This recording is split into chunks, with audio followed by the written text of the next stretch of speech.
Are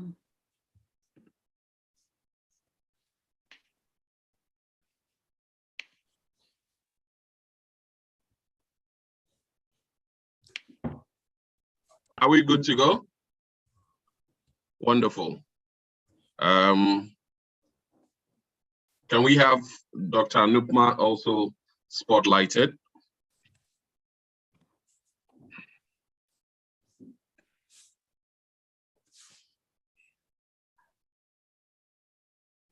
Fantastic. Good evening, everyone. I'm happy to have you here again tonight. I noticed that we don't have quite a number of people that joined last night over here, but I'm sure in time we should have everyone joining in.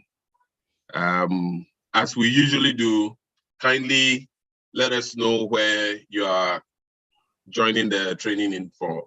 So you can just type in your name, which is already there, and then just let us know whether you're joining from Ghana, you're joining from Chad. I think Monsieur Kusima has done that already. From Chad, from Kenya. Let's hear from you. Let's connect and then get to know ourselves. So tonight we are continuing day 2 on the training on understanding and screening persons with learning disability. For tonight, we have someone who is no stranger to African Dyslexia Organization. She's no stranger to a lot of people here as well. A number of you that belong to other dyslexia groups, you would know the person who is moderating, the person who is training us tonight. And she's no other than Dr. Anumpa Sethi. Dr. Anumpa Sethi is the founder of Empower Kids, a multidisciplinary learning program and initiative for children to achieve, enhance, empower, and optimize their learning. Anumpa has a doctorate in learning disabilities from the University of Delhi. She is a certified SOI systems practitioner under the SOI Systems Oregon, USA.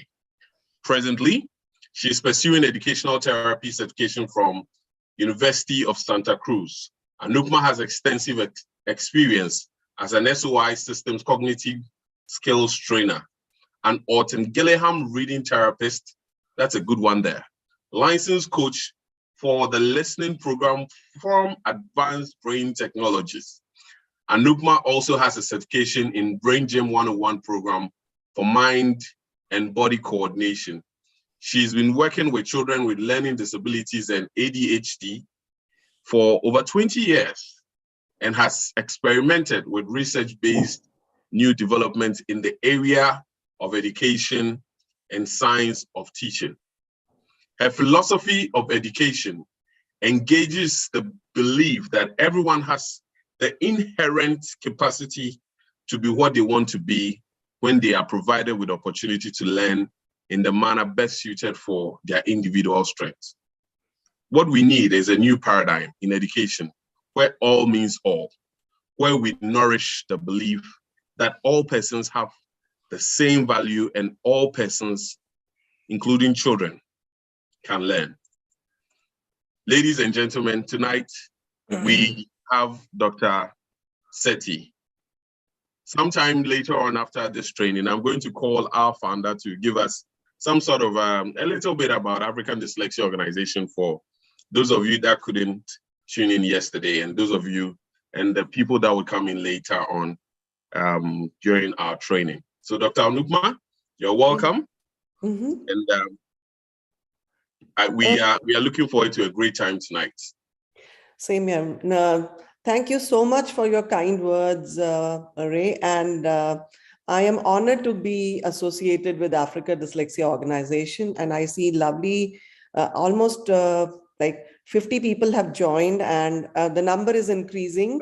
And we had a great discussion yesterday and a presentation by Blessing. And she set the benchmark really high. And I was a little worried, like my presentation may not be very fancy as such.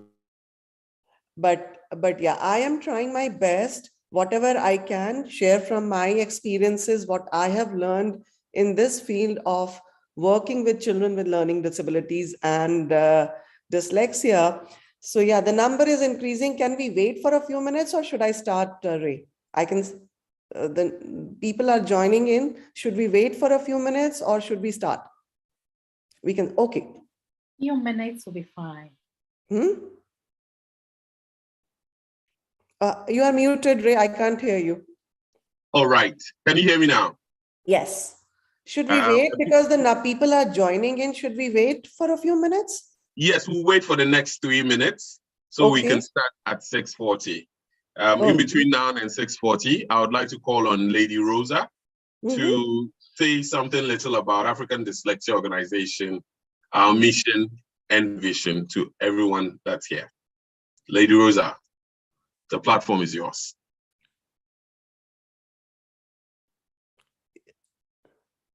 Hello. Hi, everyone. Thank you so much for joining us for day 2 of the second session of the training on understanding and screening of persons with learning difficulties or learning differences. I like not using disability. Yes, of course, these are classified under disability, but I like using learning differences because it's much easier and people can relate to it in better way. So Africa Dyslexia Organization is an organization that was established with just simple focus, creating awareness and advocacy on learning differences with focus on dyslexia. And we have been there. June will be 2 years since the establishment of Africa Dyslexia, and we are very excited by the progress that we make so far. We run programs like the trainings like this for parents and teachers. We have Dyslexia Global Conversations where we hold people who are dyslexic or experts in the field of dyslexia to also share insights about how they are managing with dyslexia or supporting people with dyslexia. We have a mentorship program coming up soon for students with learning difficulties. And of course, we also about to launch our ambassador program so that we can spread the awareness within Africa. I would like to share that making or organizing trainings such as this one is very crucial. Why do we do that? Because we realize in our part of the world, much isn't known about learning disabilities to classify it. Much isn't known. People really don't know. I'm not saying this that every child that is not performing in school is dyslexic or is suffering from any of the learning differences, but the probability that yes, there are students also in the class that are struggling, it's quite huge because it is estimated that out of 5 kids, you are likely to find 1 student who is dyslexic. Myself, I'm somebody who have dyslexia, but my dyslexia was never diagnosed. I was until the age of 31 that it was diagnosed. So you can imagine that I went through school and I experienced like ridiculings and name calling because I wasn't performing well in school. It is just by sheer grace that I am here today to even be able to be part of this team who is organizing this program for you than probably somewhere in the village having like, I don't know, some multiple children and don't even know, have aim for myself. So I'm giving you this background a little bit for you to know why it is important that we take advantage of trainings like this or opportunities like this to get the knowledge, and it is free. Get the knowledge so that you can support your students in school. And if you're a parent, you even get the encouragement that if your child is not doing well, it is not the end of the day. And it is possible that we can overcome the challenge if you give early interventions to your child. So please help us. The only way you can help us is when you're coming here and you're a teacher, call your friends, let them know, bring them along, like sit together and learn. And then you go back and you even discuss. And after taking the classes, so don't just keep it to yourself. Share the resources, share the information that you have gained so that the awareness and the knowledge and everything we're trying to do, we all do it together. This is not for This is not a money-making organization. This is an impact-making organization, and we can only do it with your support. So thank you so much. Sit, relax, get your notepad ready, and enjoy today's training. Thank you so much. Thank you very much, Lady Rosa.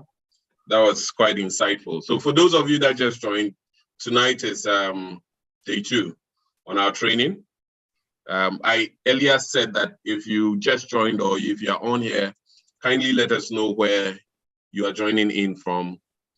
For tonight, we are having Dr. Anumpa Sethi present on the training session for tonight. Also, I would encourage you that if this is your first time having to interact with African Dyslexia Organization, we have a YouTube page, we have a Telegram group and channel. I would encourage all of you to subscribe so you can have access to a treasure trove of information on dyslexia, so that you are always aligned and you are always updated on what's going on with the organization. Dr. Sethi, now is the time. I think we have about 64 people, so you can start. Yeah, great. Thank you. Thank you. So I'm going to start sharing my screen here, and then I will start my presentation here. And I will make it full screen. And okay. Okay, so today we are going to have the discussion on screening of children with learning disabilities or differences, as Rosalind mentioned, that disabilities as such sounds very heavy, and we are trying to make it as user-friendly and for us as a community of parents and teachers, how can we identify that these children, some of the children who are experiencing struggles or having challenges in the regular classroom situations. Yesterday, we had a great discussion with Blessing, where she shared all the signs and symptoms of children early, starting from preschool onwards until the tweens and adolescents and adults also she shared. And she did give us a good enough idea about what to look for. And we are talking about universal screening and then the further assessment.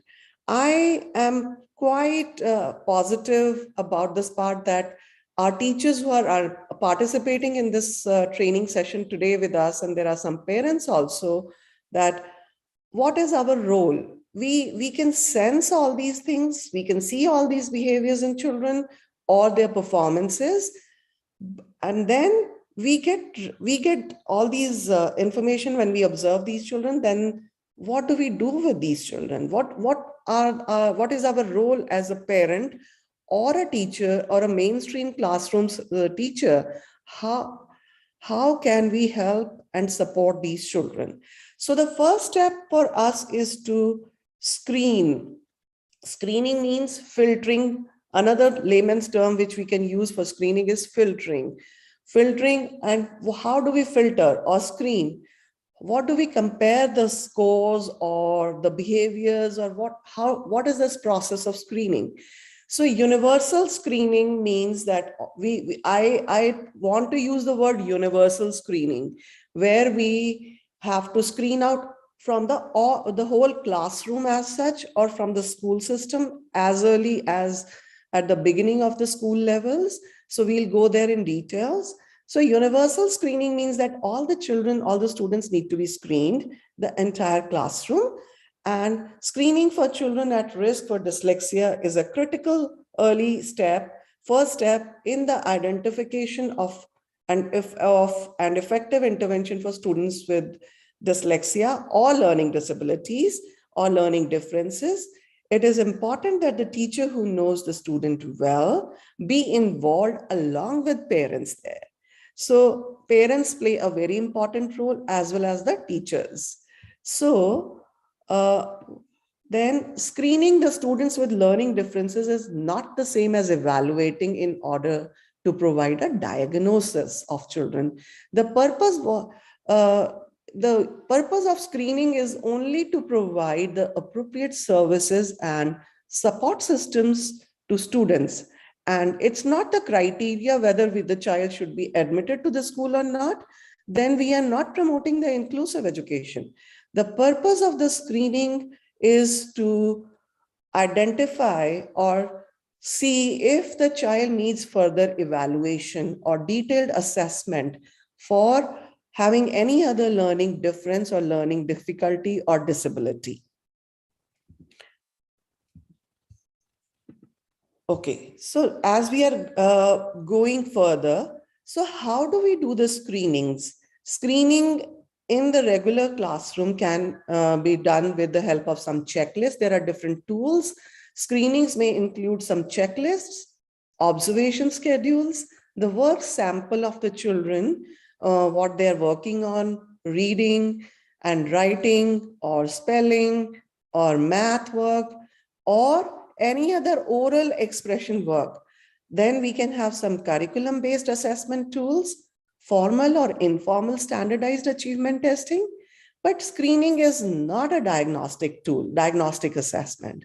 We have to understand that. I am trying to say that again and again. The screening is just the first step based on our observations and parental observations in different settings, in the classroom, outside the classroom, at home, or in the social gathering. All these places have to be observed for the children before we can make a decision that the child needs further evaluation, detailed evaluation. Now, how do we differentiate that? We spoke about screening. The assessment helps to gather data through observation, interviews, and formal and informal assessment. Assessments are initially conducted with individual students with parental consent. For assessments, we definitely need parental consent to determine whether the student may need special education.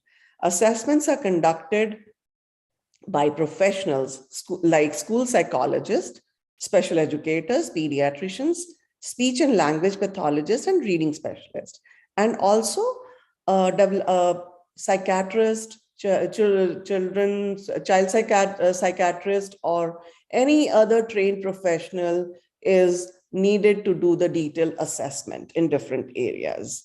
So now I would like to add another comment that when we are doing screening, the screening has to be done through multiple criteria and over a period of time. And I remember yesterday, Blessing was mentioning that when we talk to parents and how do we address them, that we are observing some challenges in their child and we will be willing to work, or we are open to work with those students, we have to have some documentation of our observation through screening, some data, some work sample of the children, so that it is authenticated and based on our documented and information. Otherwise, parents don't feel comfortable, as it is very difficult for them to accept that the student might have a challenge. So we should be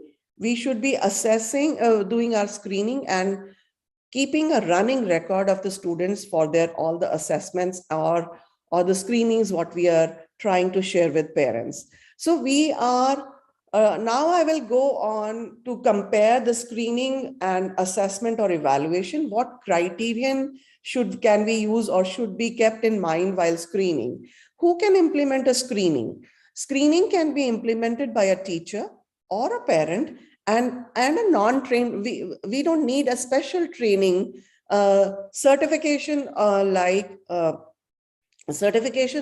to do some assessments, to do the screening parts.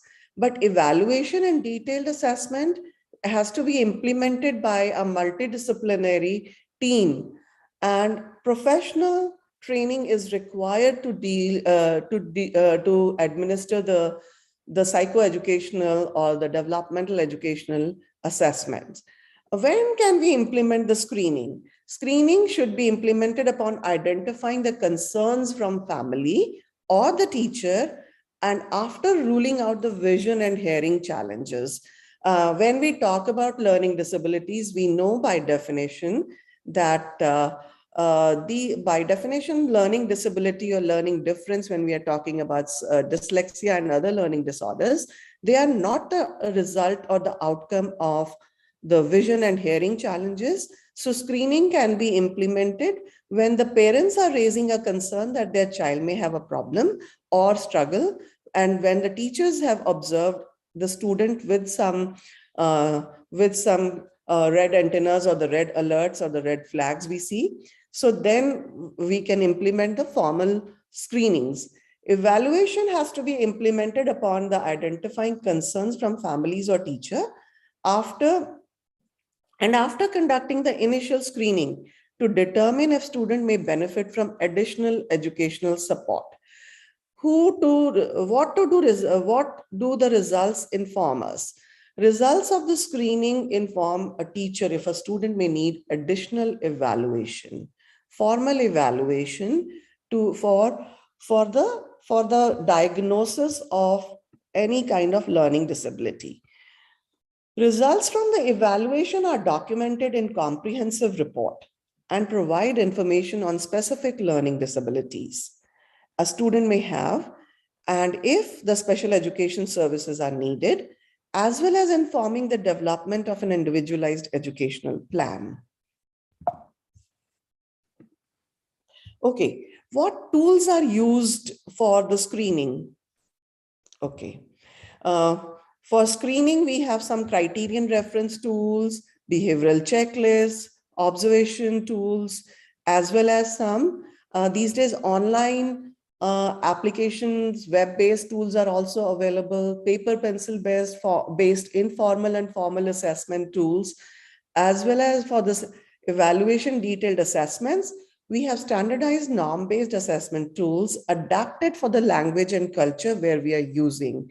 In whatever part of the world we are using, we need to standardize the detailed assessment tools to be used with the students in that community.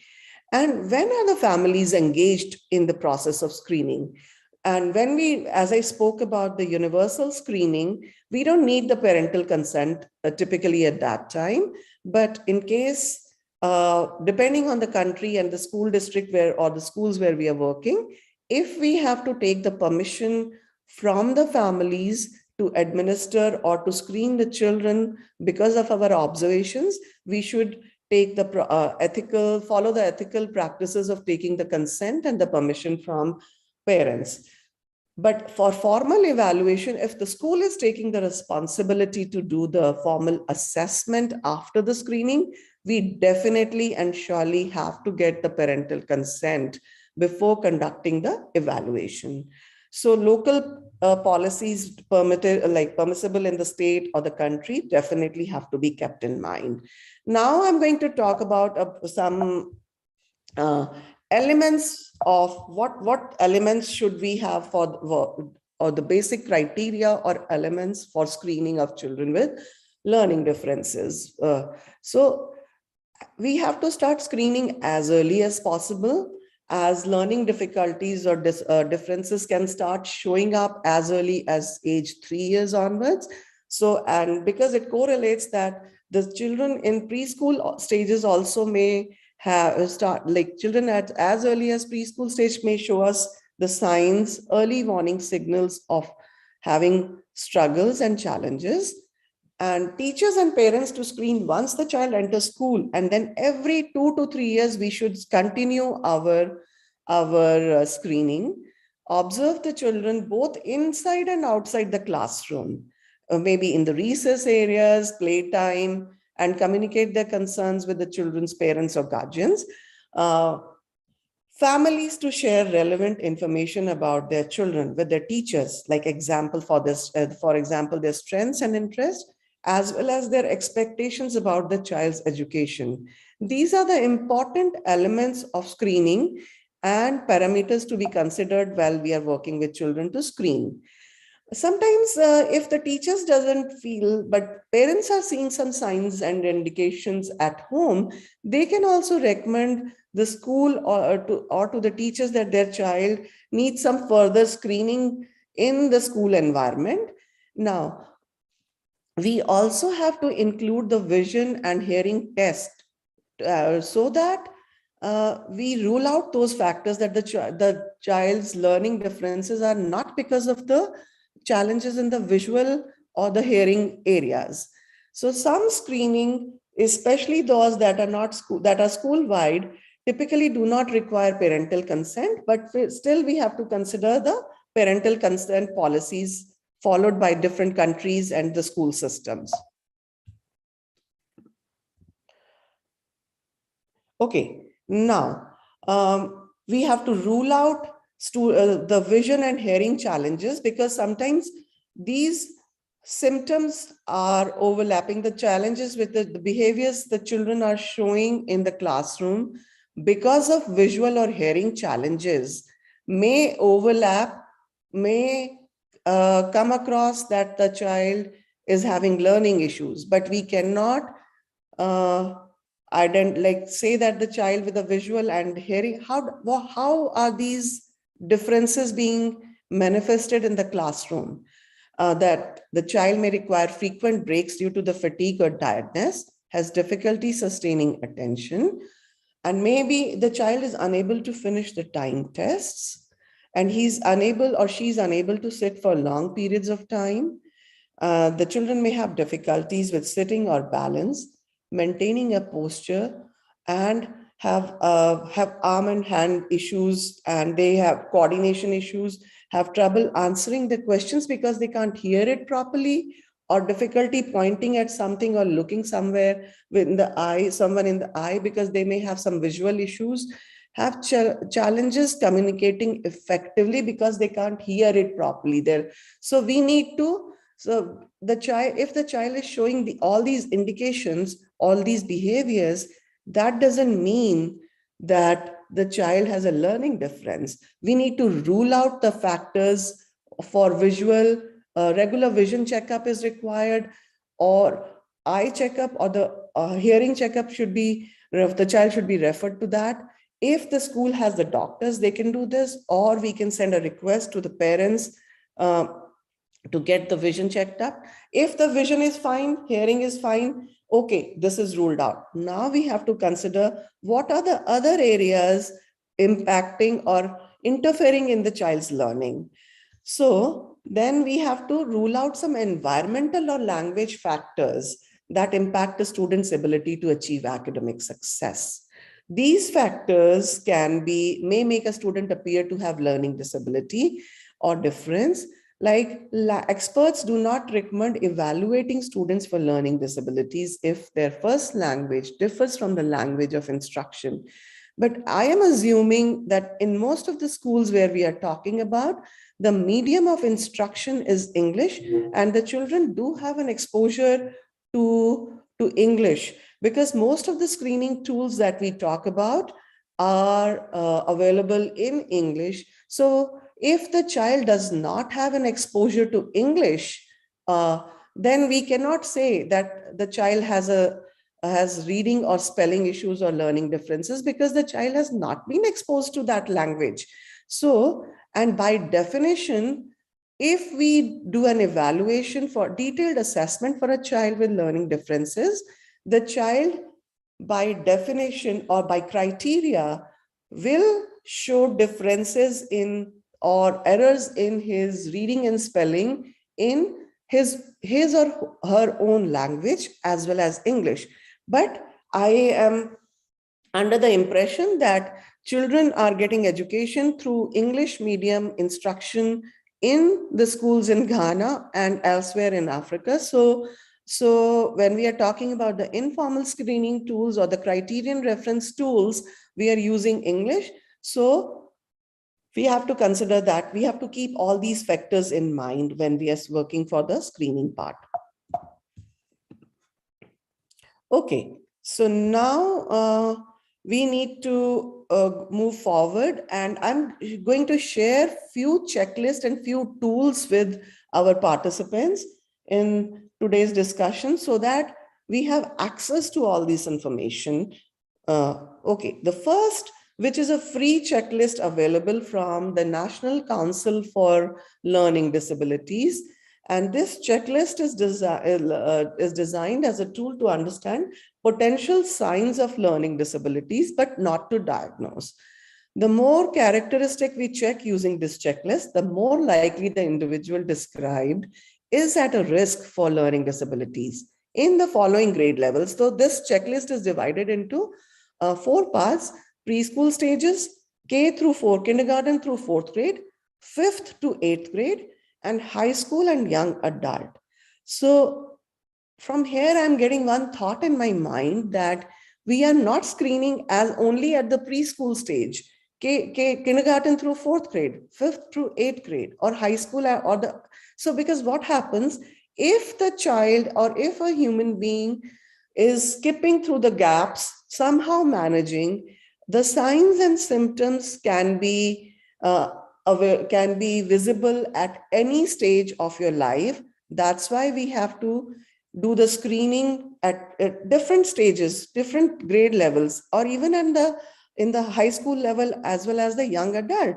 And like many adults at a stage will say, I may have some signs and symptoms of dyslexia or learning differences.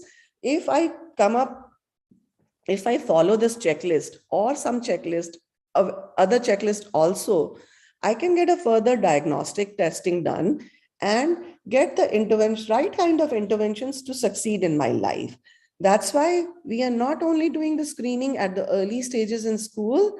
It's very important at that time, but it never stops there. It has to continue for the other ages and stages in the life. And I am going to be sharing the samples, and the link here gives us the direct, and the National Council for the Learning Disabilities gives us the permission to print, make copies, and use it in our situations. Either we are in the early childhood care centers, private schools, public schools, wherever we are. This can be used in different settings.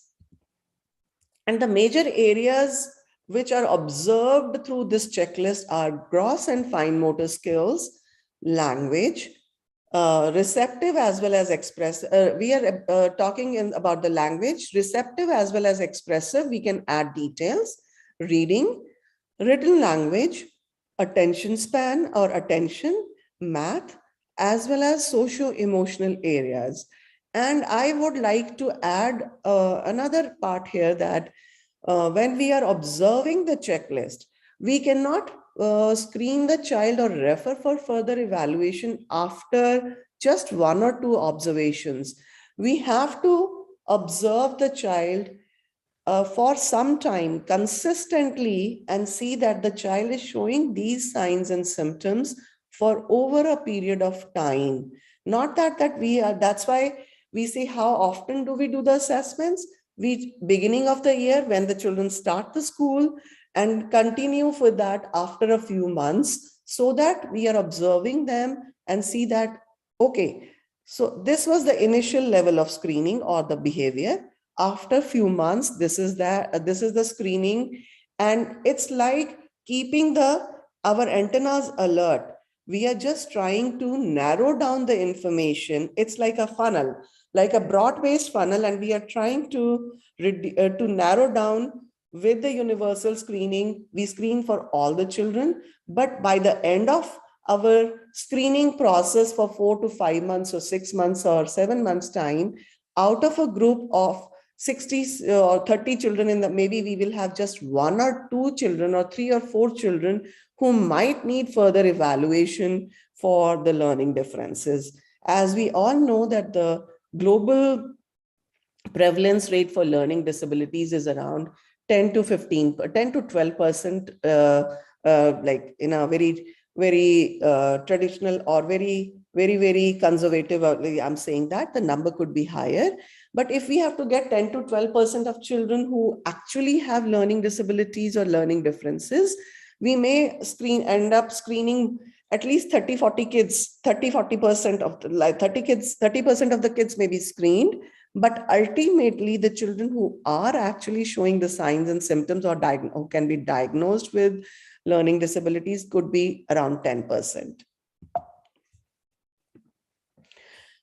The next screening tool is, or the evaluation tool is the Learning Disabilities Evaluation Tool, Evaluation Scale. Again, this is a scale. It was developed by Dr. McCartney in 1996. And this is being published by Hawthorne Publication Systems in US and is based on the US norms. And this was developed for educators to identify the students or children with learning disabilities by observations. The purpose of the tool is to provide information contributing to the educational diagnosis of learning disabilities. The instrument consists of almost 88 items arranged on the 7 subscales based on the US federal government's definition of learning disabilities, which is accepted globally. Worldwide, we follow that definition, and different countries have now started using their own definitions, but most of the countries are still following the US or UK's definition of learning disabilities.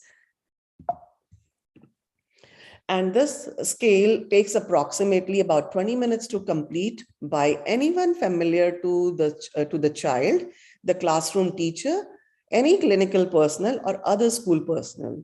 So the LDES scale revised version, the second revision complete kit consists of a technical manual, rating forms, and the learning disability intervention manual also. They have an intervention module also. So I have shared the publication where to get these things, and for more information about this tool and the scale can be used or from this website, Hawthorne Publications and Systems.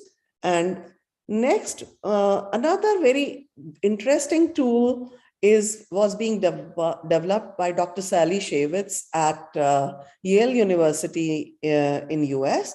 So this is called the Shavitz Dyslexia Screen, and it's a brief rating form of observations related to behaviors in the area of reading and for the children in kindergarten through 3rd grade.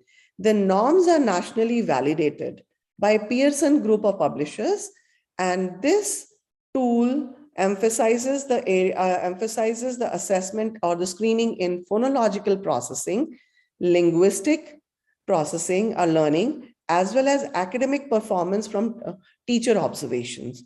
So as we are talking about learning differences mainly in the area of reading, so the checklist early warning signals, what we have seen, are also related to the language or number systems or the alphabet, reading and spelling. So majority of the tools will be focusing on reading and spelling and math, but we have to keep other areas of screening also in mind, the developmental delays in the motor milestones or in the physical aspects, fine motor skills or gross motor skills. So we do have some assessment tools or the screening tools in those areas that we will be covering in the next few slides I'm going to share.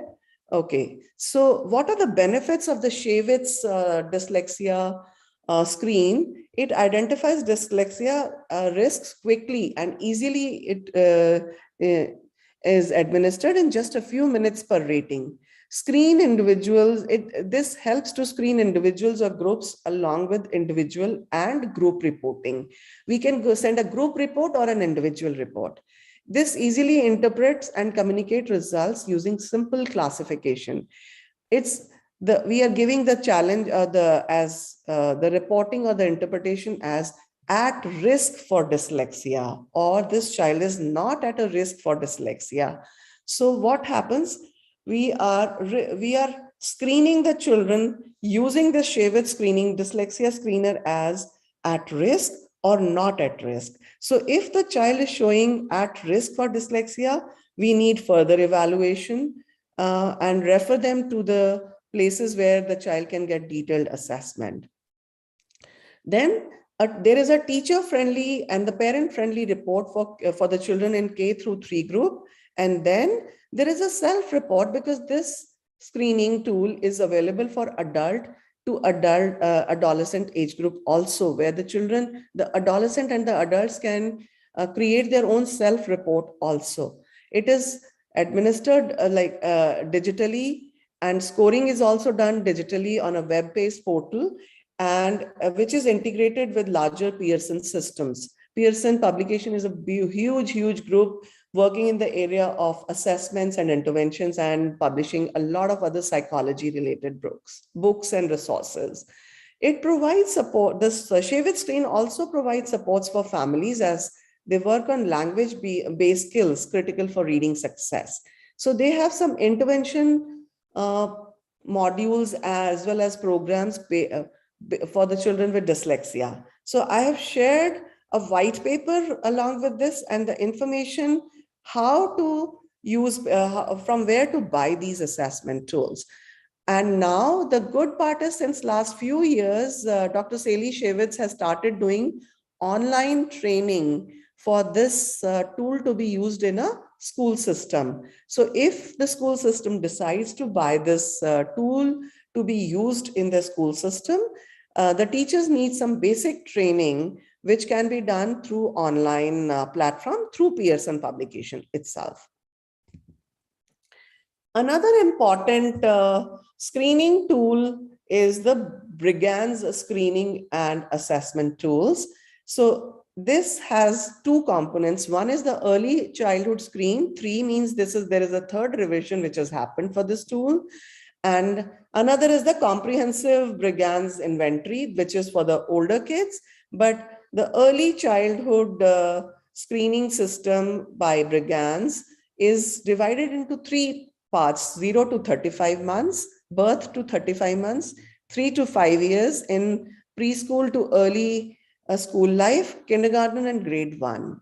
So this testing or the screening evaluates the key predictors of the school success.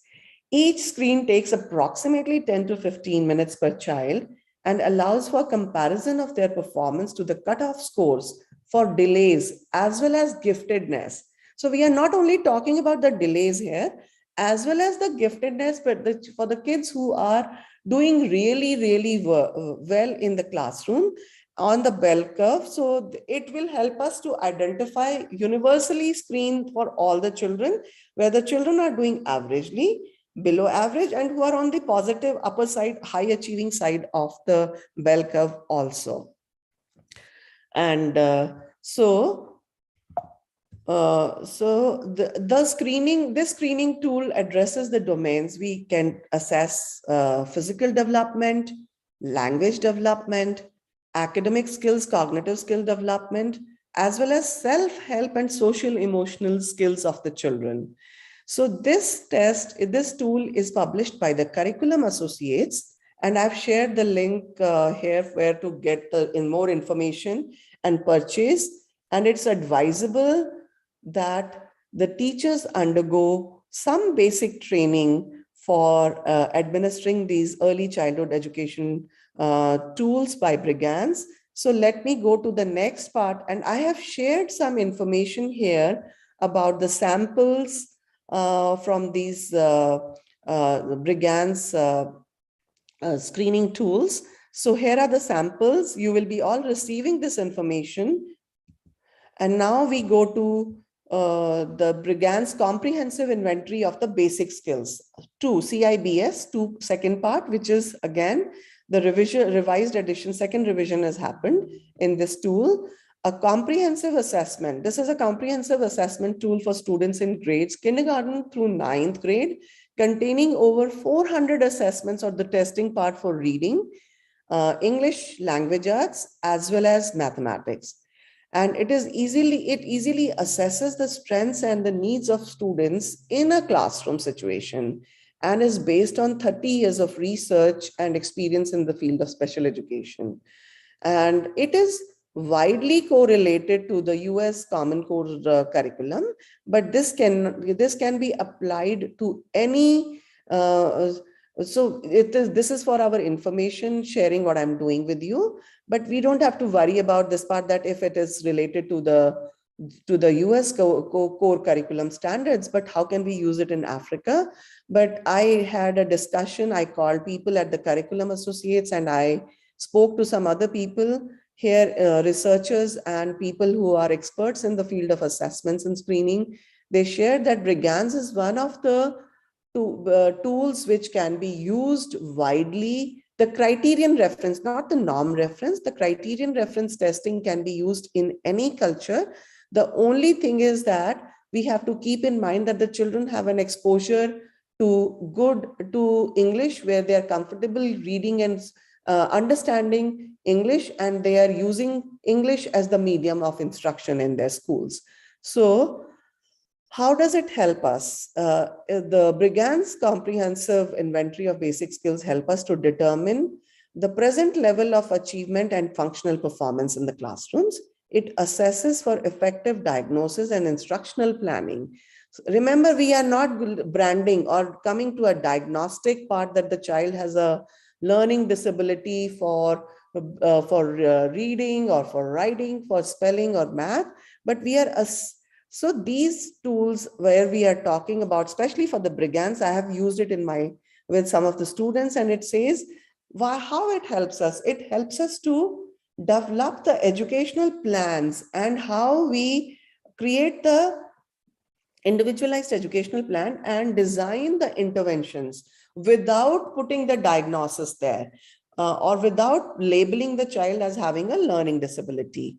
It helps us to monitor the progress with online management system, and we can track all the information on the web-based portal of Curriculum Associates, and keep a track how the children are progressing, if the child needs further evaluation, further intervention, or if the child is moving fine, we can fasten the intervention or wean off from the intervention without putting any branding or the labeling on for these children.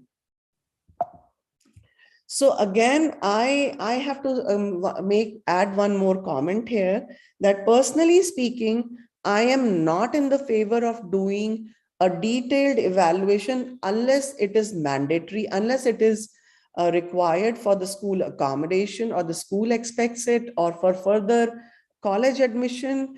Other than that, I may not recommend going in for the detailed assessment. If I do my informal screening in the school system, I would rather be happy with that and develop my intervention plans and provide the accommodations and modifications within my school system. And because what happens if a child is referred for the formal psychoeducational or the neuropsych evaluations, what happens is that it takes a little longer time. During that wait time, while we are waiting for the children to get those diagnoses done or the formal assessment done, it takes so much time that we waste that kind of important instructional time. So I would rather do an informal screening and scholastic achievement-based testing in the classroom situations with the support staff within the school, so that I can start giving the intervention. When the results come from the formal evaluation, we can correlate, but I don't want to waste that time, valuable time, instructional time from the school system.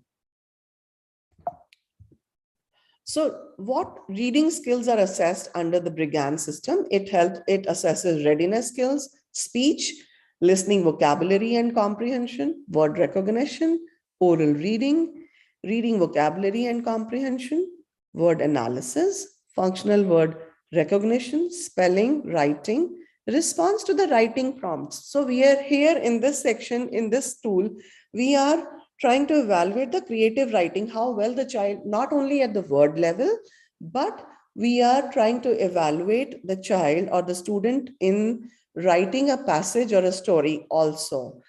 And on the other hand, The math skills which are assessed under Brigands are numbers and operations, algebra, geometry, measurement, data analysis, and probability. Another interesting tool which we have seen is available for the screening is Slingerland screening test, and it was developed by Miss Beth Slingerland in 1962, and many revisions have happened under this testing. And so this has helped. This tool definitely needs training, and I have kept it as at a third or fourth number because this test is further going into details of reading and writing, more on the phonological processing and the other areas of testing for dyslexia specifically. So teachers need more experience in using these tools in the classroom. So this Slingerland screening procedures were designed to help classroom teachers identifying the learning strengths and weaknesses. And the results are based on observations on how students process language, especially when compared to other students sharing similar learning opportunities and experiences. So if there are some children in a classroom, all the kids are getting the similar instruction. Some children are doing fine and some are not. So comparison is made in the child who's doing average or above average in the reading and spelling, and comparison to where the other children are lacking, and comparisons are made. This Slingerland screening can be administered in the beginning of kindergarten and continue through high school and beyond. And this can be administered in the full classroom settings, universal screening, as well as in the small groups or in a one-to-one situation also. Who can administer it? Tutors, teachers, and clinicians often use Slingerland screenings as a part of a comprehensive assessment. This is one tool which we can use along with. So how I look at it here is, if we have done the screening using the National Council for Learning Disabilities screening tool or the Shevitz or other tool, now we can go in detailed for the reading and other areas using the Slingerland screening test. We can use it in combination with other areas. So what areas do we cover in the Slingerland coordination screening tools? Visual motor coordination skills, visual memory, visual discrimination, auditory and visual discrimination skills, auditory memory to motor ability, orientation in time and space, ability to express ideas in writing.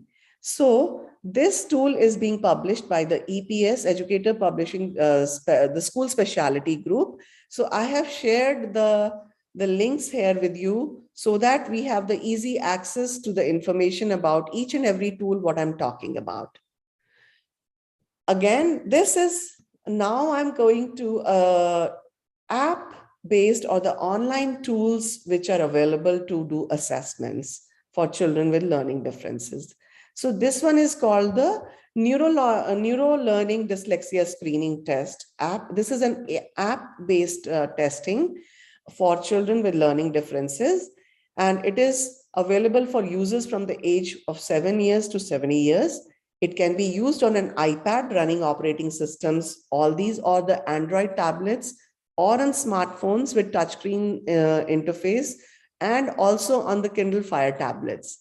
This is available in app stores for Apple iPad and iPhone, the Google Play App Store, and as well as on Amazon.com as Neuro Learning or Dyslexia Screening Test. The directions for the test are straightforward and are provided by the app's recorded narrator.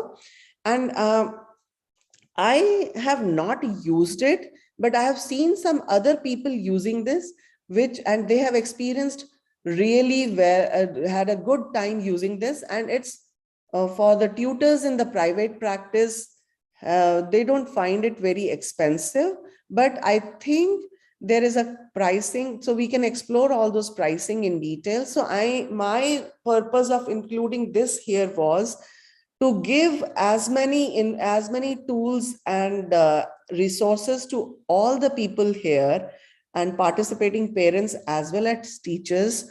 So if we have the information to all these resources, we can get and we can decide what tools we can buy and what are freely available, so that we can try to use these tools for our advantage for the students and make the maximum best optimal use of the available resources as such. So the directions for the test are straightforward. It is recommended that all users up to the age of 15 have an adult observer present at the times during the testing, during the screening, and to monitor their attention and focus, and to suggest taking breaks whenever necessary while we are using this testing. The neuro learning app-based screening. So the test requirements: the users must be fluent in spoken English at or near their age level, good enough hearing to listen to the spoken instructions, good enough to see words and images on the touchscreen device, good enough arm-hand coordination and strength to select answers quickly on the touchscreen. So what do we get after the screening is done on this tool, using this tool? A total dyslexia score, which measures their dyslexia risk level or likelihood of dyslexia. 6 dyslexia subscale scores, which measure their performance in 4 key areas of basic processing, including visual and auditory, that are main contributors to dyslexia risk, and 2 areas of reading performance. Reading performance is also measured. Detailed explanations of the meaning of the scores and resources to help understand dyslexia. So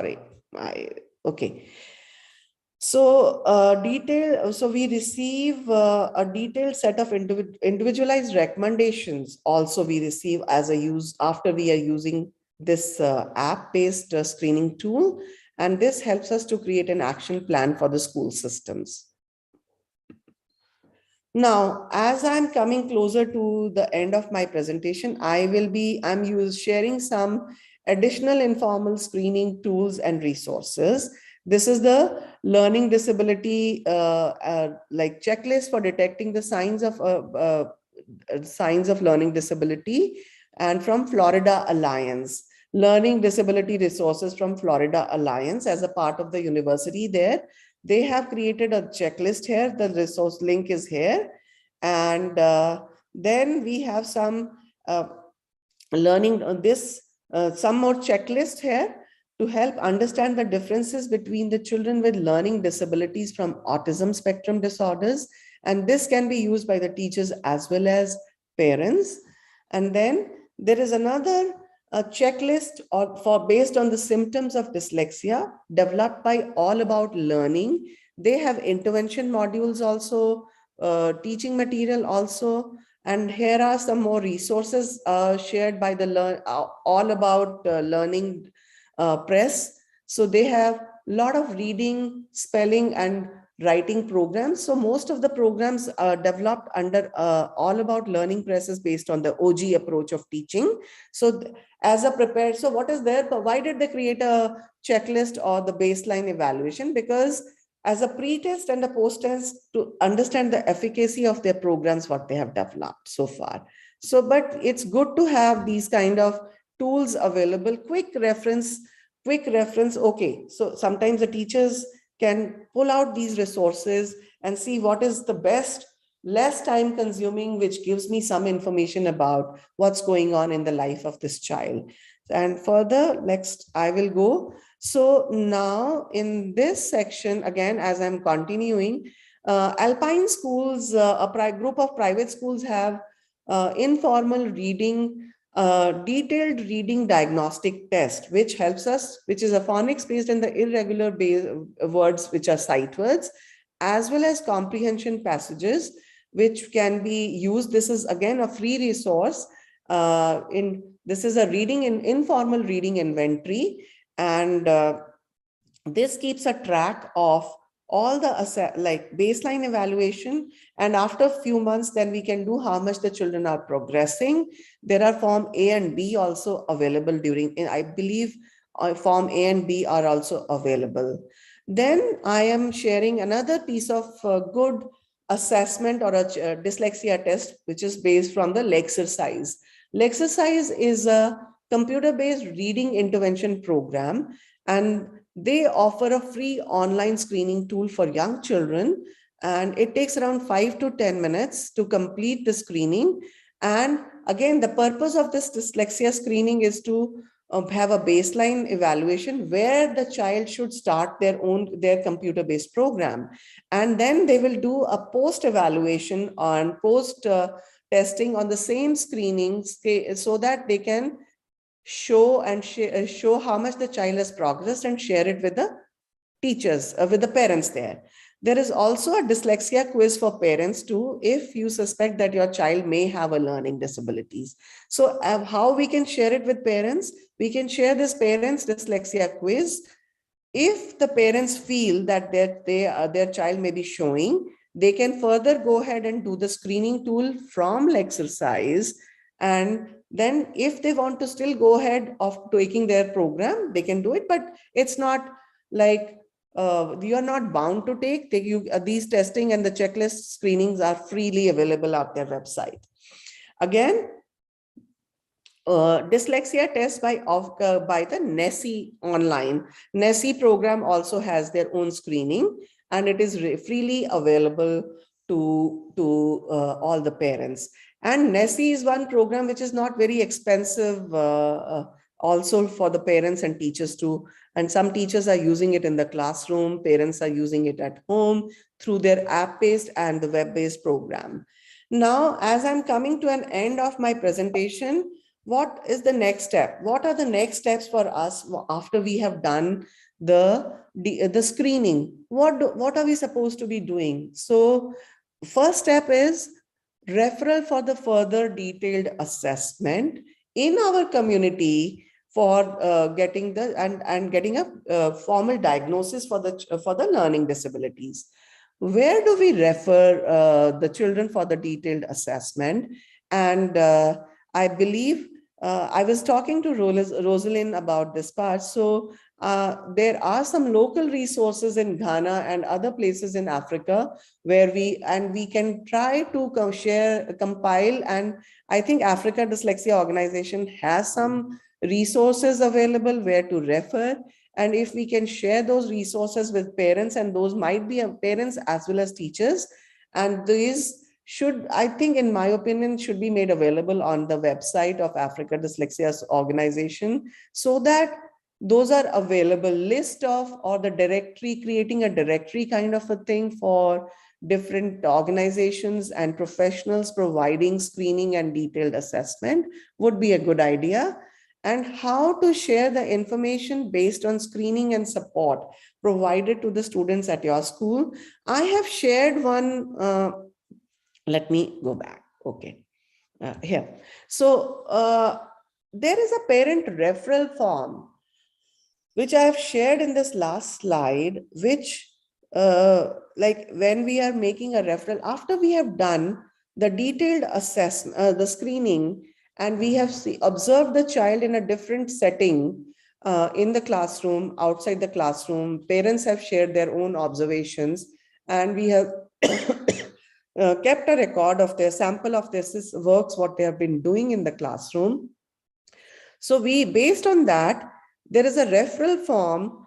We can fill it up and share it with the parents, and with that to the agency or the organization or a professional who will be doing the detailed assessment. And because this screening and the form intake or the referral form will be really, really helpful for the person who is going to have a diagnostic assessment for the child. And still, I am going to say that assessment is, if it is required, we'll do that. But that doesn't stop us from providing the interventions support system in the school environment based on our screening tools, the screenings and assessments, internal assessments, informal assessments, what we are doing. So thank you so much for listening.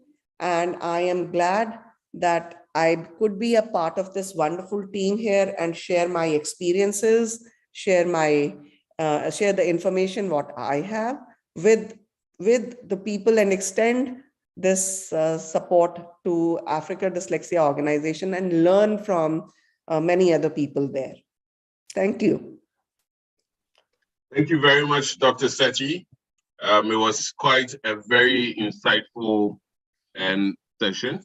We have learned quite a number of things that ordinarily we wouldn't have known tonight. It's time for question and answers, people.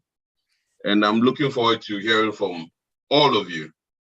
Yesterday, we had quite a good time with the questions. And in fact, before we finished, there were a lot of conversations going on. So let's get ready to ask more questions tonight. So okay, Ray, can I stop sharing? Yes, you can now. Okay. I have Emmanuel Kwame Labimante. So if I can have Emmanuel unmuted, we can take Emmanuel's question. Emmanuel Labi. All right. Thank you. I also want to thank our presenters so much for a wonderful presentation.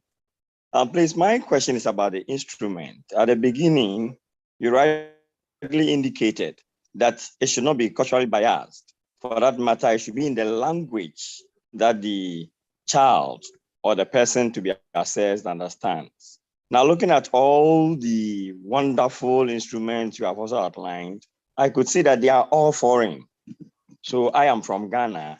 Is it possible that it can be adapted or adopted to suit the Ghanaian perspective instead of bringing the Bridgians and the Western skills to assess a Ghanaian person? Thank you very much. Yes, Emmanuel, these all can be adapted, but of course that will require a lot of research and funding to standardize and do that. It will be a huge project, but there is nothing which is impossible we can do, but we can adapt those things, and we can start small using these testing formats and taking the permission and talking to the publishers of these testing and the Brigands and all these places. Brigands is one. The Slingerland is one. I think the Brigands is one important tool, which I like a lot. So Brigands is one tool we can talk and discuss with. And if there are some lead organizations like Africa Dyslexia Organization and other bodies in Africa and Ghana who are ready to take this responsibility, and I am sitting in US, in California, we can try to coordinate. It can be a team effort to adapt and modify and standardize these kind of tools in Africa also. This will be a great initiative and much, much appreciated by the teachers. And it is required. It is required a lot. And as I spoke to you about the Sally Shavitz screening, dyslexia screening, that has been already modified and standardized in India. Though it was developed in US, Sally Shavitz, the Pearson publication in India, did a complete standardization and norms in Indian situation also. So the work is in progress, and we can definitely try and explore these options of adapting these to our own local areas. Thank you, Dr. Sethi. Thank you, Emmanuel. A follow-up question to that one. Paul wants to know how they can get these tools, how people can access these tools that we are talking about. Yes, so in the presentation, I have shared the information and the links for the publishers. You can check online availability and discuss directly, get in touch with the publishers also. I have shared all the information there. Great. Can we have Miss Arthur ask her question? Yeah. Please, I hope I can be heard. I'm Saraswati. Thank you for this presentation. And I think it's just the earlier question was just in line with what I was thinking. So one of the core components of this screening is it's being used in the L1 basically. So even if we want to adopt it to some extent, how is it possible to leverage on the L1, as in our local language, to support our learners. I don't know whether my question is clear, but my question is, I know that the screening materials are not in line, so to say, in our Ghanaian context. However, one of the core components that should be used when you are delivering this tool to the children is that the language of instruction should be the language that the children should understand. So in a situation where we are using the basic tool for screening our children, how can we adopt in using our local language instead of the English language? Okay. Thank Yeah, you. so great. Saraswati, that's a really a great question, what you're asking. The best answer, ideal situation, and I know there is no perfect world and there is no ideal situation ever existing in our real lives. And I would recommend, but that's my recommendation, or that's how I personally feel about screening tools, that if we can come up with our indigenous screening checklists and tools by learning how these checklists are created or made, if based on the curriculum and based on the, but on the one hand, when we are talking of the developmental stream of the children, whether the children are in Africa or in India or in UK or in US, their developmental milestones are almost the same. They might be in the range of their walking and talking and speaking. The physical fine motor skills are almost the similar. So in that, we don't have to do. So if we just follow the developmental sequence and see the early signs and symptoms of those children in those areas, those will give us some indicators. But if we are talking about the language, and if we take the ideas from the the language checklist and all those things, if we gather the information from our local languages, like if the child can utter in 1 word or 2 words or 3 word sentences, how long are the sentences, is the child responding to the mother or to the teacher, if the child is responding to the mother or teacher or the family in appropriate words, whether it's English or Ghanaian language, it doesn't matter. From that aspect, we might have to do some adaptations. There is a lot of scope to develop and adapt our tools. If we use some of the checklists which I've shared, which is free or very reasonably priced, have a look at those questionnaires on the checklist. Then if we can adapt them to our situations in the classrooms, in the home environment, early childhood care and daycare centers, we can very well come up with some solutions of finding the answers and make our own judgment as a teacher and an educator, as a parent, as a concerned professional working with a student. We can come up with solutions, and definitely there's a huge scope for research and development and creating our own local resources, as well as adapting the existing resources. There's a huge scope. I hope I'm making sense, Saraswati. Ms. Arthur, I hope that answers your question. I have a question from Joseph Orchery.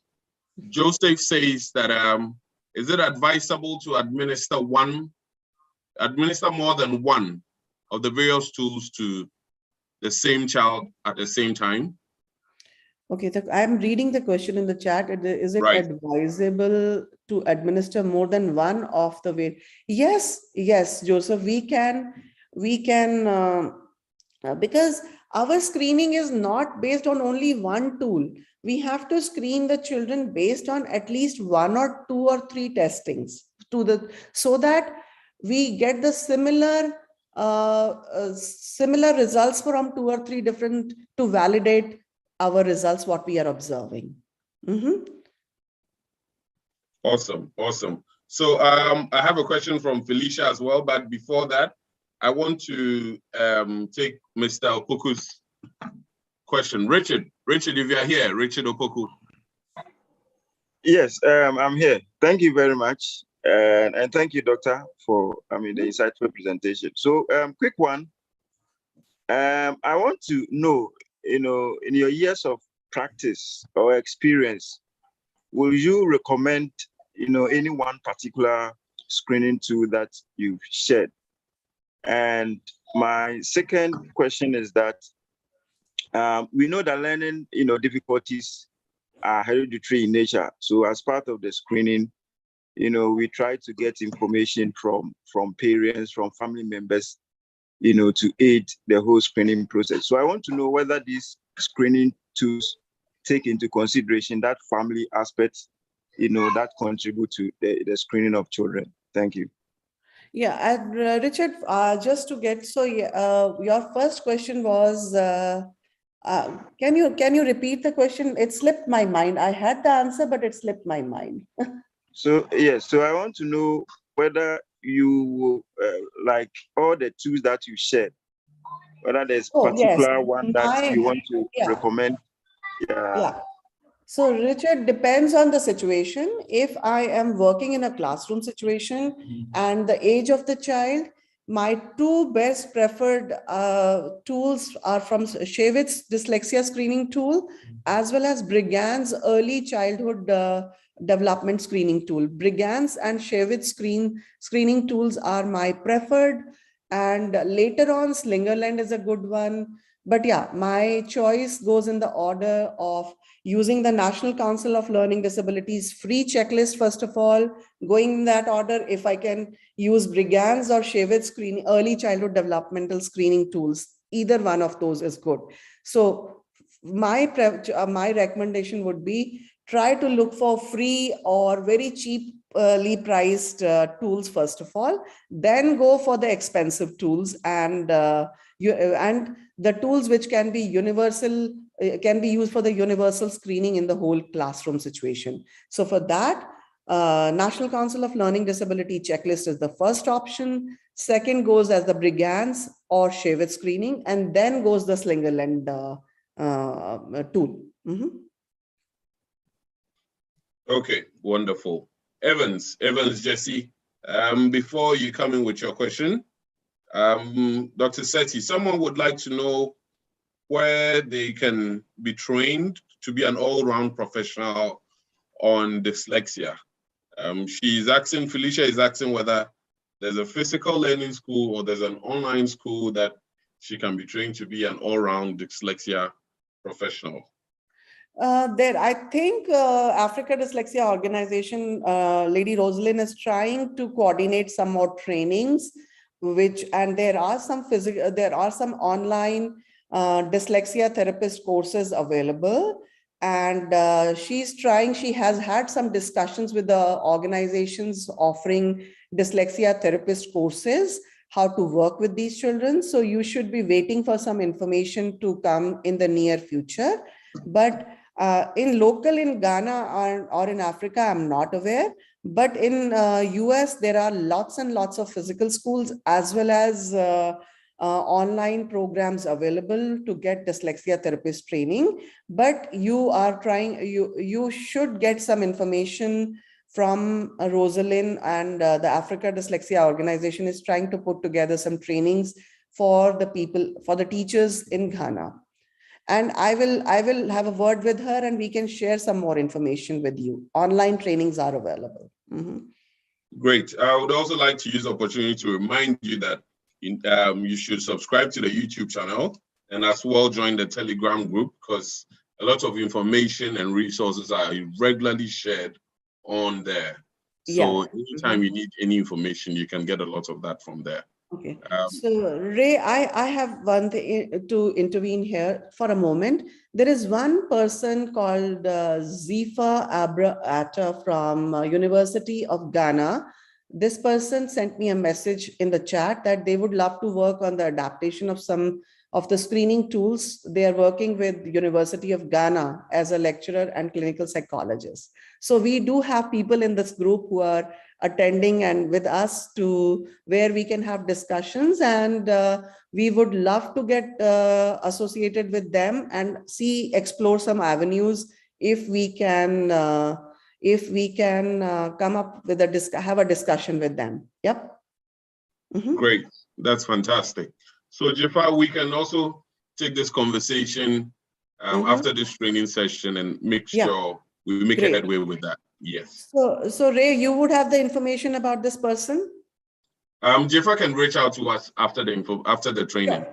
Okay. Jafar, you can reach out to us after the training. We'll share, or you can even reach out to us through Telegram and we'll definitely respond to you. Evans, you can go ahead and ask your question. Evans Jesse.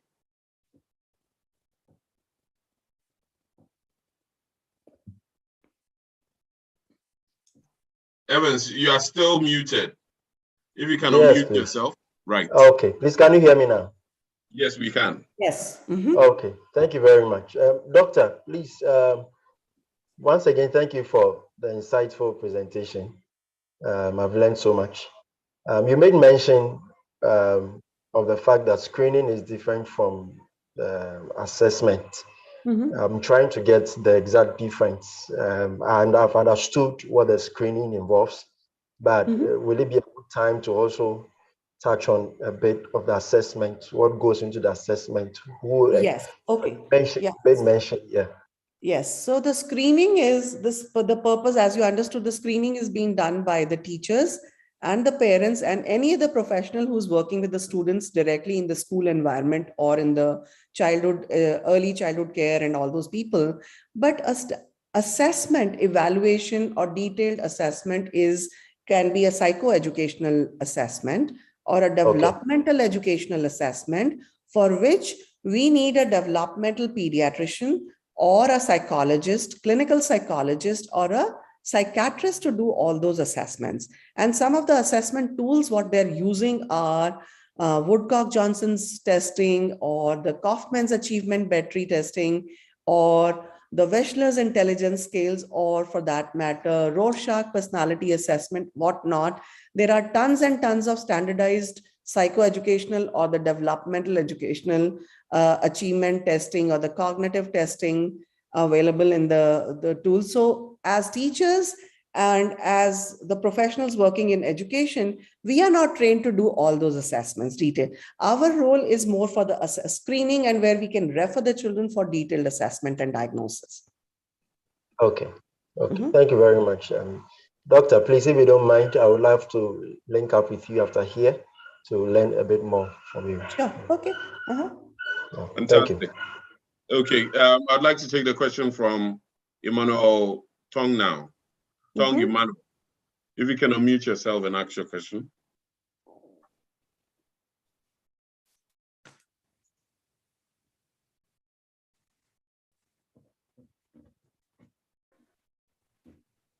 Good evening. Hello. Good evening, Emmanuel. Thank you very much for this opportunity given to me. I actually enjoyed the last training, and I was received some course material, video, and the soft copy. But yesterday I couldn't get the opportunity to attend yesterday's lecture. So I don't know whether they will send me the yesterday's the one lectures too. I really enjoyed the training and it helps me a lot. Okay, Manuel. So yesterday's information has already been shared on the Telegram page, as well as the recording on the YouTube page. If you happen to be on the Telegram page, or if you join at any given point in time, just scroll back a little bit and you should have the slides as well as a link to the YouTube video for you to update yourself and align. That should be available as we speak. Okay, thank you very much. You're most welcome. We are taking more questions if there are any. So kindly let us know if you have any question before we allow Dr. Sethi to go. Any more question, people? I noticed that we have a trainer from yesterday also on the call. No, Blessing is not here today. She is. Blessing is on the call. So, hello, Blessing. Thanks for joining tonight's call as well. Great. Other than that, if we have any more comments, or okay, we Hazikima, Hazikimana Jerome, is that you? Okay, use the app to raise your hand so you can be unmuted.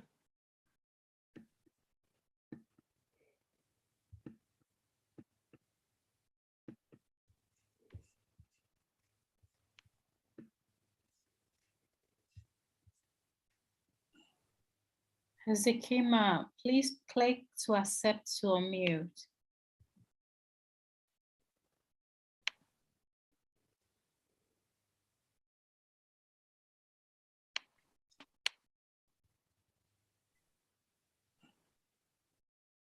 Ray, Have you done that? Yeah. Okay, now you can go ahead and ask your question.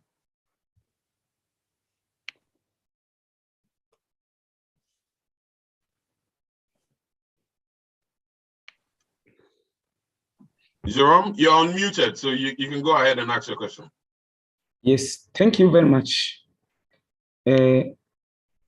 Now, I would like to thank you very well the excellent presentation to our presenter. So I would like to ask a question about approach assignment. It means that the methods that you can use for screening. So I'm Burundian one. Here in our country, we have the class which are contain a lot of students. So I would like to ask him how to use it, or how we can practice those approach assignment in order to improve our education. Thank you very much. It was a little challenging for me to understand the question here. Okay, Dr. Sethi, so I think what Jerome is saying is that in Burundi, the numbers of students in one particular class are quite a lot. So what ways or what methods would you advise to help? Okay. If the group is too big, we can divide the group. We can either into 2 or 3 sections and then do it, or taking an extra help from other. So like if we can take the help from the support staff from the school itself and taking the responsibility collectively as a collaborative effort to use all the other staff members to assess and screen these children, or doing the screening as an ongoing process of in a group of 5 children or 10 children or 5 to 10 children at a time, and then move to the next lot. And so then what will happen, it will become a year-long process, because we are spending so much time in assessing, then scoring and analyzing and all those things. Yes. Thank you very much for your So understanding. we need to put our resources together and collectively support the team, collectively work together with the help of other team members, do it collectively. And if we have the access to the digital system, to the computerized system, it will be easier to monitor, to if we use the tools which are digitally accessible in school, and keeping the record, keeping the scoring and reports at the same place. Yeah. Thank you very much. Thank you, Dr. Sethi. Matthew Kwating, I see your hand up. If you can unmute and ask your question. Matthew Kwating.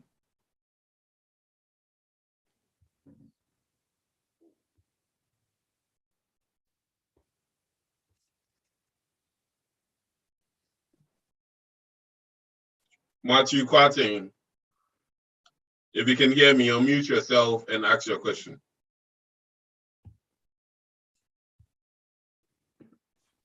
Let's go to Eric. Okay, Eric Kumbe. Eric Kumbe, if you can hear me, right, you're unmuted. You can ask your question now. Okay, thank you very much. Good evening to you all, and good evening, Doctor and the co-host. Actually, my question is, during the presentation, Doctor made mention of the fact that screening shouldn't serve as a basis to admit students. But for example, if you have a child who has just been directed or posted to your school from a previous school with a record of having maybe dysgraphia or dyslexia as part of his records, and maybe you have an idea about said student, wouldn't also that serve as a basis for you to know how to address that challenge by assessing that student, by screening that student, so that you know which class or which level to place that student? So if more light can be thrown on that one for me to get it. Thank you. I hope my question is understood.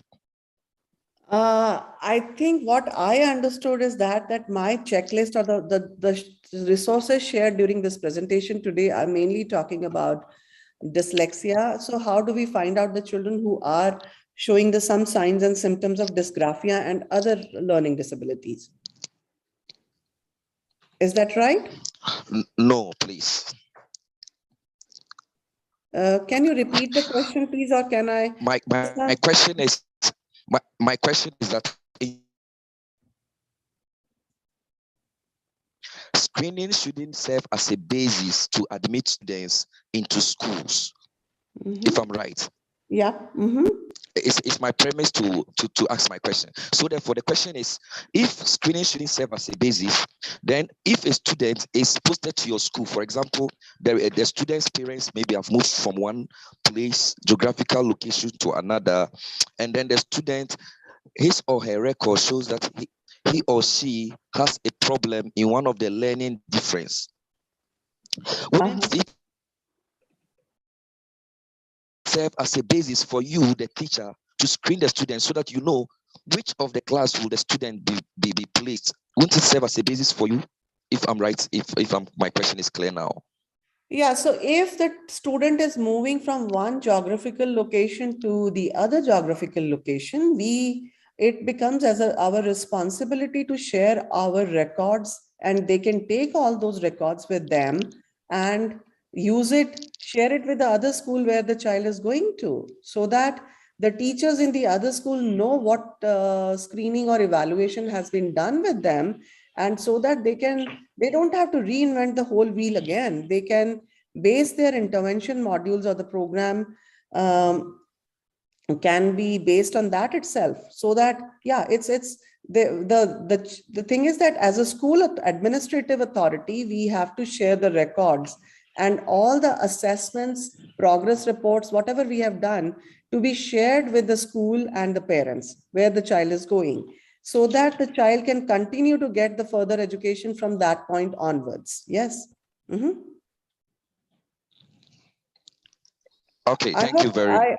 I hope that answers your question. Yes, please. Thank you very much, Doc. Thank you for that. Thank you. I'm okay. Fantastic.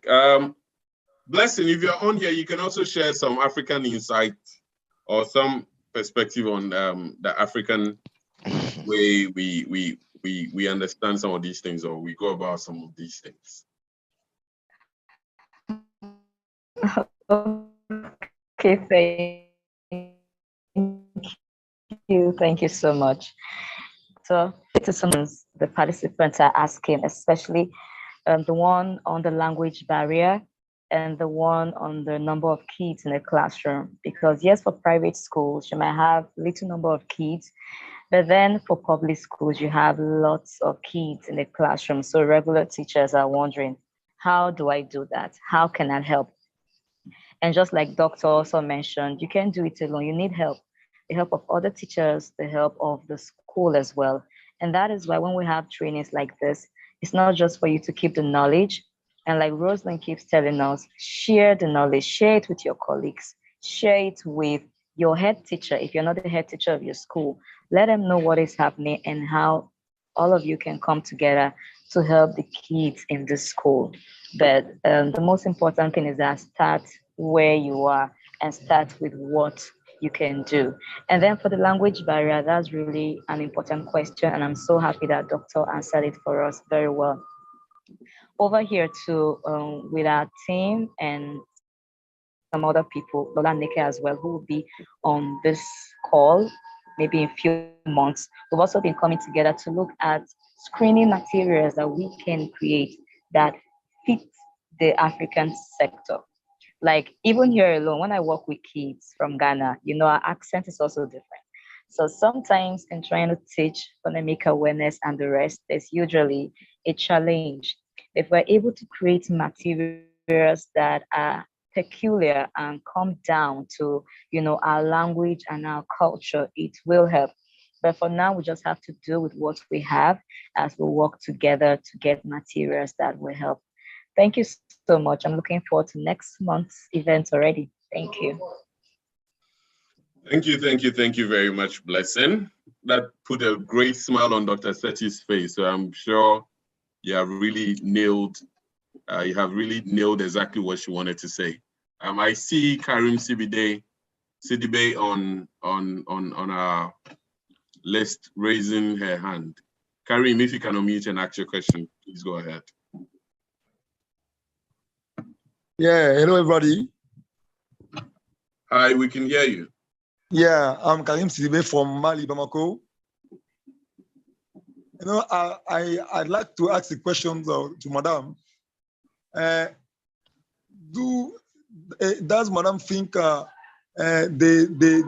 different tool she spoke about can be adapted to our context, since our context is different from the context? I think the tool or the material were established.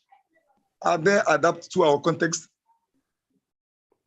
The tool she spoke about. That's the question. Yeah.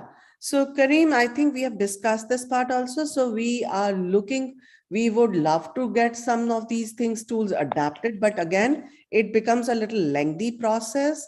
And yes, it would be a great idea. It was great if we can adapt, and thanks to the platform where we are, if teachers want that, if there are some organizations and universities, if we can come up with a plan, it will take some time, but there is a need, and to adapt these tools or to create new, the purpose of these trainings right now, what I feel is to create a think tank of professionals in local community, and with the expert opinions, we can come up with some of our local tools for screening, as well as adapting some of these tools with specific requirements in Ghana and in Africa, so that we have our indigenous tools and we are equipping and enriching the teachers, parents, and supporting the students as well.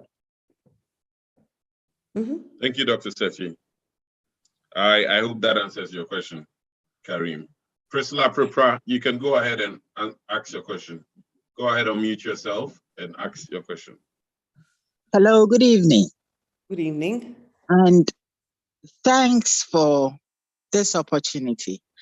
I'm a parent. I'm not a teacher, and I'm not a headmistress or a head of a school. I just discovered in less than 2 weeks that I have 2 kids who have issues with dyslexia. So I chanced, my doctor sent me this link, so I happened to be, I came here. I couldn't start the meeting early, so I was totally lost with most of the things that were discussed. But as I keep on listening to you, it looks like I'm totally lost in this whole thing. I am confused. As much as I don't want to draw everybody back, I would love to be coming on this page and then to be part of this book. But where do I go and start learning everything and then listening to everything so that I can be abreast with exactly what is going on? Or as a parent, I'm not allowed to be here. So you can just direct me to exactly where I can be and then be useful. I just don't want to be hanging in here. I'm totally confused with all that is being discussed. Thank you very much. Okay, Priscilla, I'll take it a bit, and then Dr. Sethi would also add to it. So Priscilla, you are at the right place. There's Yep. no other place you have to go. I mean, this is the very right place. The platform is meant for teachers. We have Dr. Pearl living amongst us. The platform is meant for people in academia, people with kids that need this kind of training or screening. So you are just at the right place. However, since you are a bit confused and you seem to have a bit of confusion having to align as to what a conversation is, I would advise that you can go onto the African Dyslexia YouTube page. There are so much videos there, so much. I mean, a treasure trove of videos that you can start watching for you to understand a lot of the conversations we have on here, and for you to also align yourself with the kind of diction we use when we are on here. So you can, I mean, flow with us whenever we have a training session, or flow with us whenever we have a meeting. Also, we have a Telegram group where we share a lot of resources and a lot of material for you to understand, for you to also adapt and use to better help you in your situation. I would allow Dr. Sethi to speak to it a bit, and then Dr.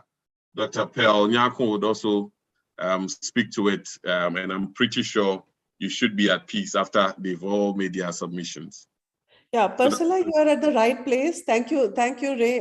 Priscilla, you are at the right place. As Ray is mentioning that there is a lot of information available at the YouTube channel, and I know it can create an overwhelming situation initially for you to go through all that material. But if you have any questions, you can get in touch with Rosalind or people from Africa Dyslexia Organization to get your questions answered, and they can refer you to local resources in your area for the kids to get assessment done, or for the intervention resources, what to use and what not to use there. Great. Rosalind, before you come in, let me take it from Dr. Edunyako as well, then you come in. Dr. Pearl,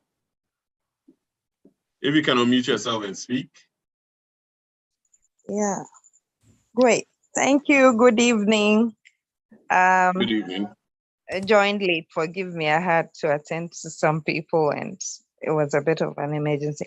Yes. So Priscilla, I'm sensing that you are in Ghana. I don't know whether you are in Accra or Kumasi. I think all what we're saying, my colleagues have said is good, but just like how Dr. Sethi said, going online, the materials initially might be overwhelming.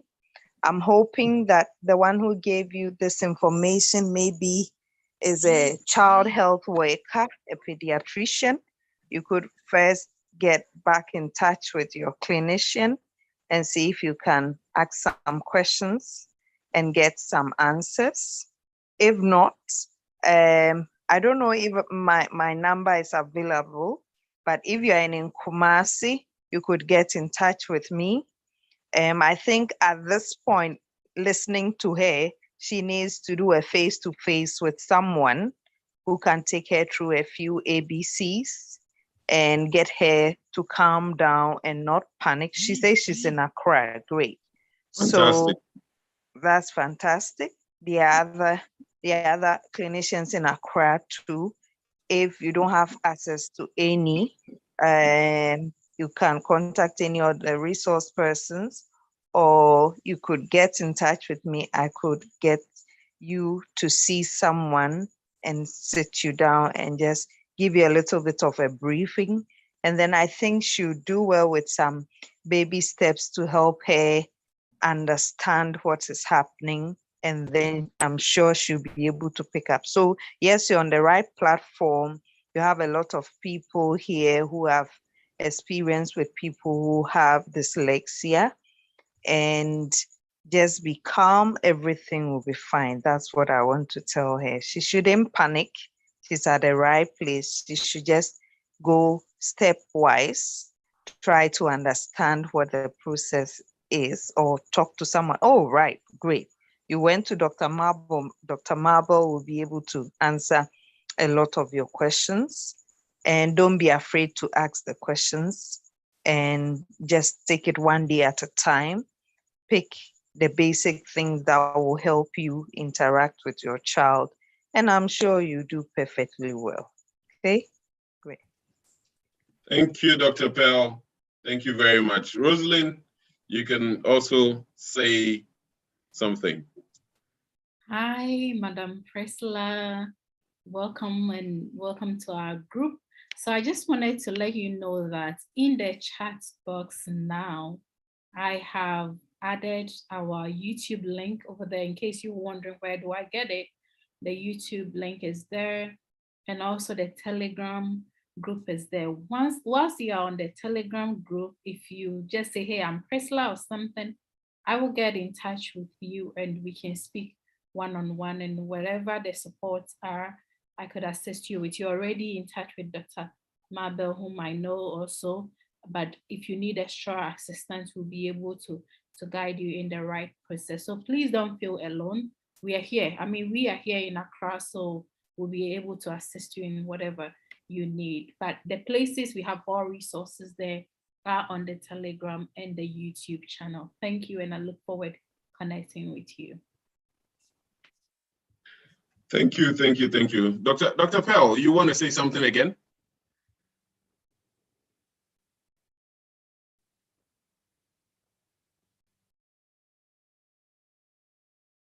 Okay, I think that was a hand up from the previous one. Okay, Priscilla, so you are at the right place. Worry not, we are here together with you, and we are in Accra, so it makes a lot of things easier. And as Dr. Edunyako said, if you need any extra help, I mean, she's ever available to offer you that help. Dr. Edunyako, please speak now.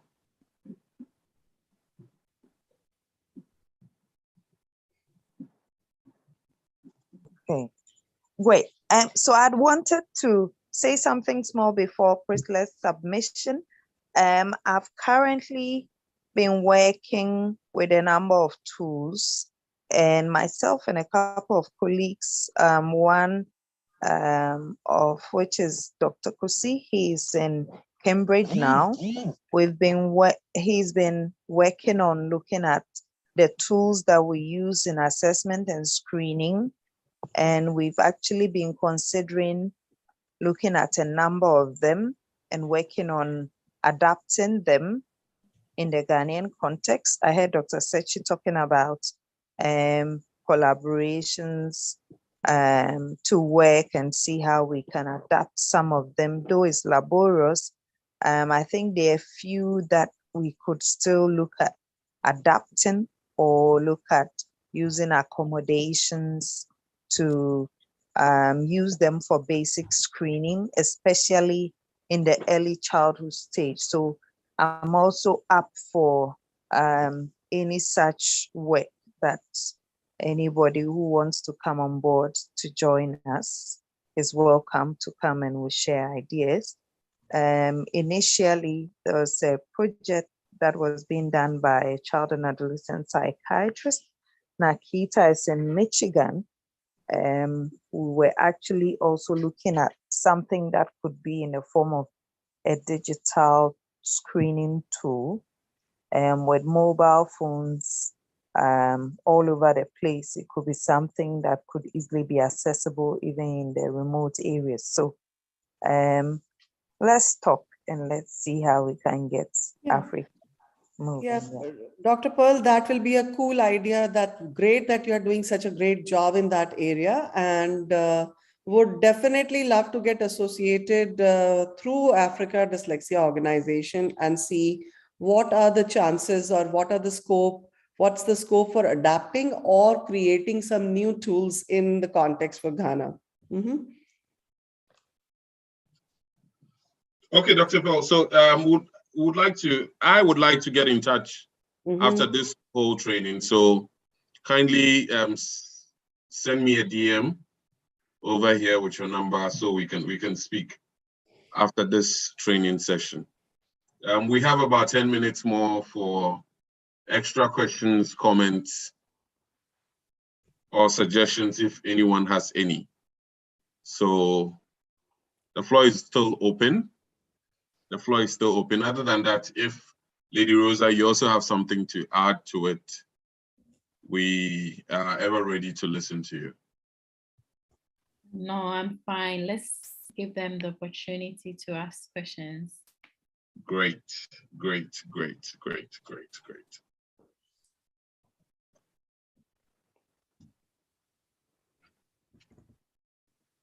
Rosemont, I see you on tonight. Any question for us tonight?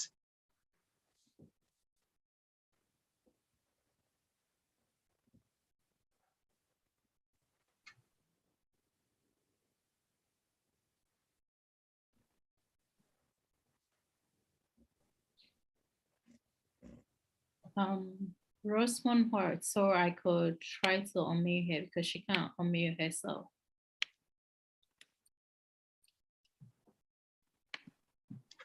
Rosa, I also noticed we have Marilyn Mabel on the call. Is that Dr. Mabel? Yes. Oh, right, right. That's good to know. Okay, I've unmuted Dr. Mabel. Dr. Hi. Mabel. Hello. Yes. Hello. Good evening, everyone. Good evening. It's great to be here. I was here yesterday. I've been learning a lot. Thank you, Dr. Sethi, for a Thank you wonderful so much. presentation. Thank you. And I'm glad Priscilla came on board. Priscilla, you're in the right place. Madam Rosa and her team are definitely the right people for you and your son. Thank you very much. Thank you, thank you, thank you. It appears we are not having. I'd also like to say, with regards to assessment in Ghana, Dr. Mabel run a unit that does assessments on learning differences. So if you're a parent and you're looking for a place to choose one person, and you can get in touch, we'll share her contact. Blessing as well does virtual assessments, and Dyslexia Ghana, Madam Joy Thomas also does assessments. So if you need assistance, or if you're a teacher and you think you would like for a parent to screen or conduct assessment for their children, you could also get in touch, and we'll have all these contacts for you as well. That's what I have to add to that. Thank you. Thank you very much, Rosa. As of now, it appears we don't have any more questions. I can't see any more hands being raised. I can't see anyone requesting to speak. I'd like to use this opportunity to say a big thank you to Empower Kids, that is ably founded by Dr. Sethi, Dyslexia Help Africa by the wonderful, amazing Lady Blessing, Think Dyslexia, and our awesome volunteers. Usually when we have training sessions, or when we have meetings online and a lot of things are going on, people are asking questions, behind the scenes, we have a group of people that are actually volunteering their time, their resources, and a lot of things to make sure these things become, these meetings and all the other resources being put together become very successful. We'd like to say a very big thank you to all of them. We know that it hasn't been easy, but I mean, greater times ahead. We are also grateful for partners such as the GNA COPS. They have been amazing, and we look forward to having more partnerships going forward. Lady Rosa, I see your hand up. You want to say? You are still muted. To you, to remind them to give us a feedback on their impression of yesterday and today's training. And I've put in the link in the chat box. Definitely. Oh, it's already in the chat box. So would like for you to take some time. I think it's barely about 2 minutes. You use up just about 2 minutes to share feedback from for yesterday's. That feedback is really, really important for us as trainers to improvise and see what's the need there, and we can accordingly create the training programs for the participants here. Thank you, Dr. Sethi. As Dr. Sethi has rightly said, it is very, very important and critical for the trainers, and as well as us African Dyslexia Organization, for us to know what works best for you, and what we can also customize to suit our audience. We are very grateful that you gave us time to be on here. Felicia says, those of us that are in Nigeria and not in Ghana, we need attention too. Thank you for your help. Felicia, don't worry, Ghana and Nigeria are basically twins. We share everything together. As of yesterday, Blessing said she was going to be in Ghana pretty shortly, and we have already promised to win her over with our jollof. So if you are in Nigeria, don't worry. Don't worry at all. I mean, Nigeria is just about 45 minutes away from us. You don't have a problem at all. We recognize your involvement, and we recognize your participation. We are very, very grateful that you always do.